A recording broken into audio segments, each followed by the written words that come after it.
Hello everyone, welcome to this video. In the previous videos, we saw about the different types of choppers or DC to DC converters. Type A to type E choppers have been covered in those particular videos. Now in this video, buck converter, we will see about the operation and waveforms and all the important things regarding the buck converter. So regarding the buck converter, as the name suggests, buck converter means it is going to step down chopper, like it is step down converter or chopper, DC DC converter or chopper. Boost means it is going to step up and buck means it is going to be step down chopper. So circuit diagram of the buck converter, let us see. So circuit diagram is like this. One switch is there. Switch means thyristor, GTO, or MOSFET, IGBT. What kind of switch you will use, that will depend upon you. So for general I am writing S, that is switch. Now one inductor is connected over here, then a capacitor is connected over here, then load is connected over here. So it is load, it is the supply voltage, let's say Vs, denoted by Vs. This is the diode connected in anti-parallel with the supply voltage, and this is the inductance, let's say L, and this is the capacitor C. Okay, so what is the operation of this circuit? So when the S is turned on, so when switch S is turned on, then what happens we will see. So when this is turned on, then this is short circuited. So when this is short circuited, and here you can see that positive terminal is going to be connected to the cathode and negative is connected to the anode. So this diode is reverse bias, because when this positive terminal, that is anode, is connected to negative terminal, anode should be connected to positive terminal, but here opposite, so it is reverse bias, means it will act as open circuit. So the circuit diagram will be looking like this. This is going to be capacitor, supply voltage plus minus Vs, here the inductor L and capacitor C, and load is over here. Okay, so current will be flowing like this. Now as you can see, DC voltage, so inductor will be charging with the polarity plus, and here with the polarity minus, and the capacitor will also be charged in the polarity, that means here plus and here minus. Okay, now when the switch S is turned off, when it is turned off, then this part is open. Now inductor will reverse its polarity, because inductor has been charged to its maximum value. Now it's time to inductor for discharging. So inductor will be discharging, then it will be reversing its polarity. In previous videos I have explained that why inductor reverses its polarity, basic circuit theory using Laplace transform. Okay, so this kind of circuit, so plus minus will be now be like minus and plus. So as it is minus, so then diode will be forward biased, because now cathode is connected to the negative terminal and anode is connected to the positive terminal. Now it is going to be perfectly forward biased, so short circuited, and here load is connected, load. Okay, here capacitor, that is C, and this is diode D, and this is inductor L. So now what will happen? Inductor does not allow sudden change of current, so this current will be passing from this and this current will be passing from this. So what will happen in the waveform, we will see in the waveform. So let us do the waveform. Okay, then analysis will be simpler.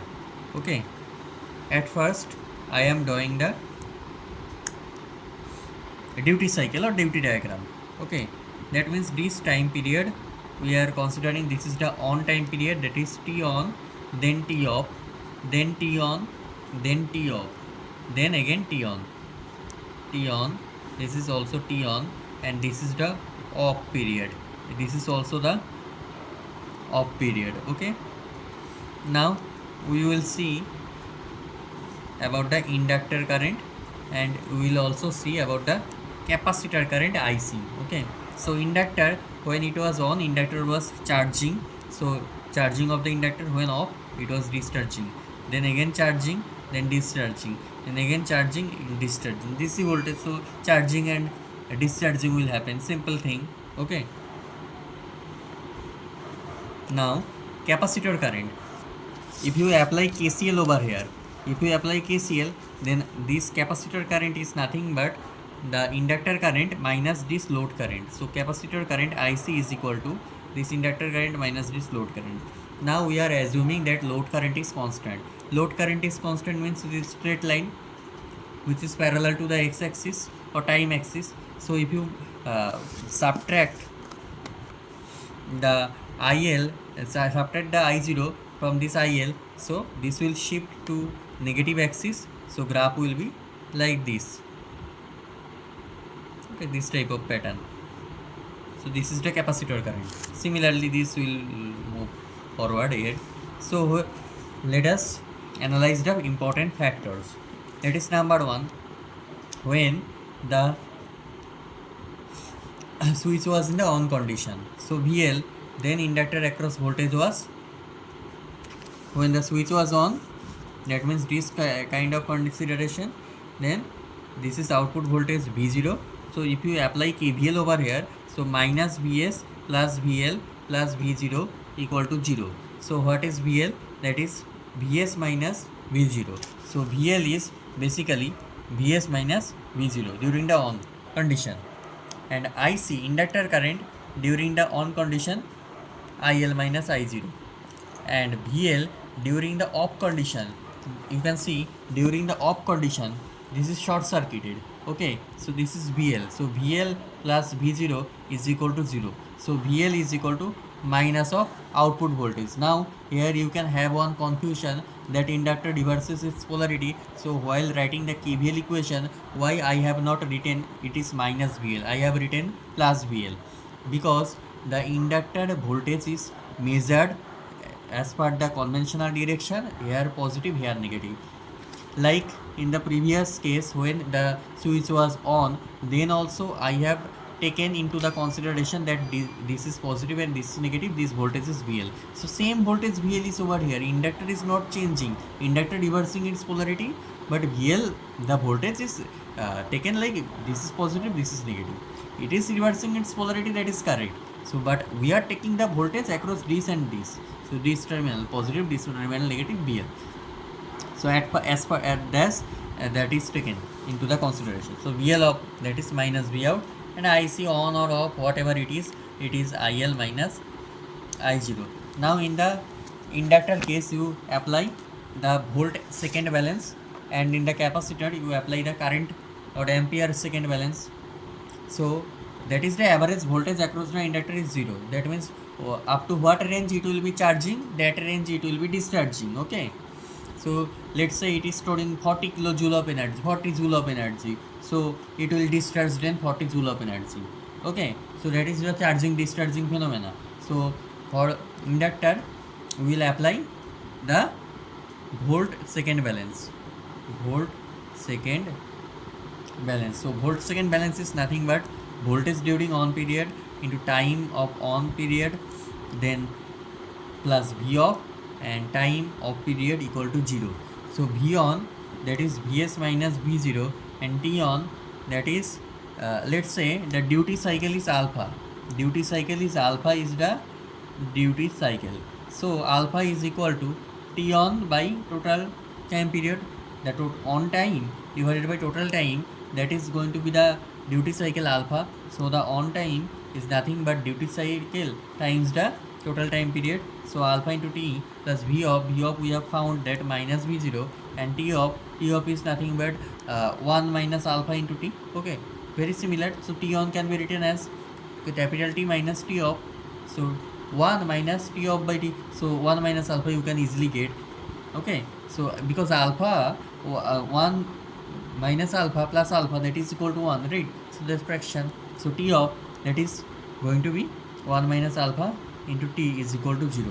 From here if you solve, then you will get that V0 is equal to alpha into Vs.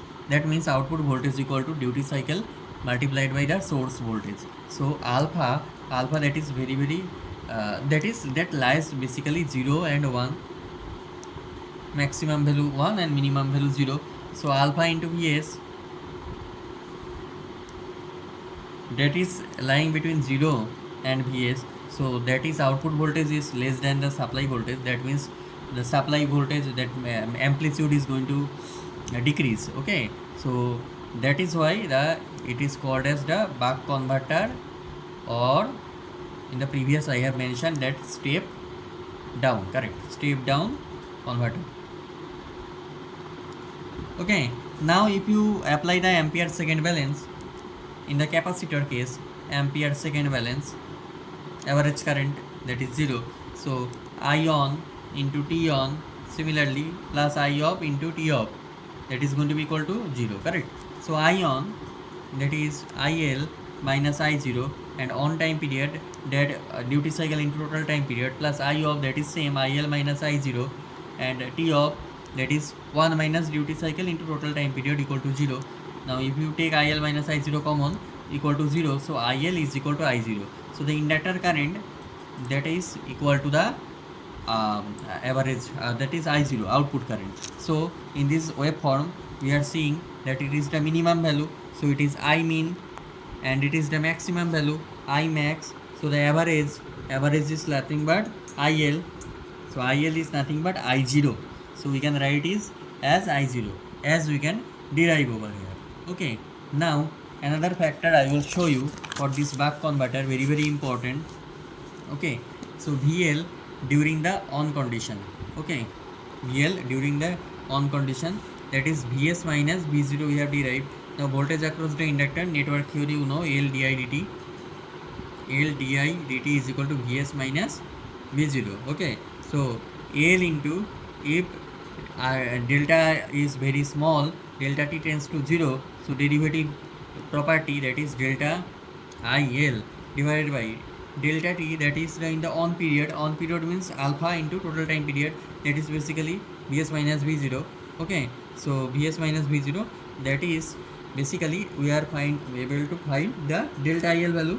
Okay, so Vs minus V0, we have found that alpha into Vs, so 1 minus alpha times Vs. Okay, so delta IL, that is 1 minus alpha times Vs into alpha into T divided by L. Okay, so T can be written as, T is the total time period, that is 1 by frequency, so 1 minus alpha into Vs divided by L into A. Okay, now it is the delta IL value.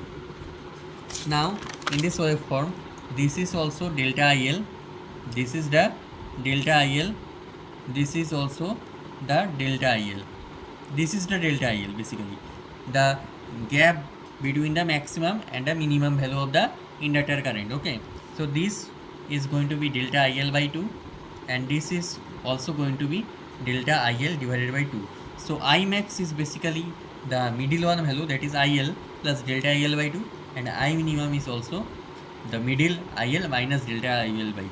Now IL, you know, that is I0, and delta IL is also known to you, that is I derived over here, 1 minus alpha times alpha into supply voltage divided by inductor value into frequency. Frequency will be given into the problem, so you can find out the value of the maximum and the minimum value, and at which, if the inductor charging will be starting from 0, that means IL minimum will be 0, then that particular inductor value is going to be the critical inductance value. Okay, similarly voltage across the capacitor, Vc minimum is 0, then also the capacitance, that will be known as the critical capacitance. That is for your reference I am saying. Okay, so and you can also find out the critical inductance and critical capacitance by IL minimum equal to 0 and Vc minimum is equal to 0, putting back into the equation, and delta Vc you can also find. Delta IL I am find, let's say delta Vc, for your convenience I am showing that Q is equal to Cv, you know, so delta Q is equal to C delta V, so delta V is equal to delta Q divided by C. Okay, now Q, what is Q? Q is the area under the curve of I and T curve, so this is I, And this is IC and this is time. So what is the area behind it? Okay, so that area half into base into height basically. So Q will be written as Q is equal to half into base, that is delta IA T by 2 into height delta IL by 2. Okay, you can see half T by 2 into delta IL by 2. So the area yields the Q. So that is nothing but delta IL divided by 8, and time period means 1 by frequency 8f. Okay, so we get delta B is equal to delta Q by C. That means delta IL divided by 8f into C, and delta IL is known to you, that is Vs into alpha into 1 minus alpha divided by LF into 8fc. So we get Vs into alpha into 1 minus alpha, sorry, divided by 8 f square LC. So that is the delta BC value. Okay, you got. So basically the charge is the area under the I and T curve. So because you know that Q is equal to IT, I into T is equal to Q, so the area under this curve will be denoted to the charge. So that is why half into, this is base into height, that particular formula we have been utilized. So half into base into height. When the critical will happen, I will show that I have shown to you that this will be the case starting from 0. So starting from 0 to this particular case. So this will be delta IL divided by 2 and T by 2. So half into base into height will be the charge. Okay, so I hope you have understood this video.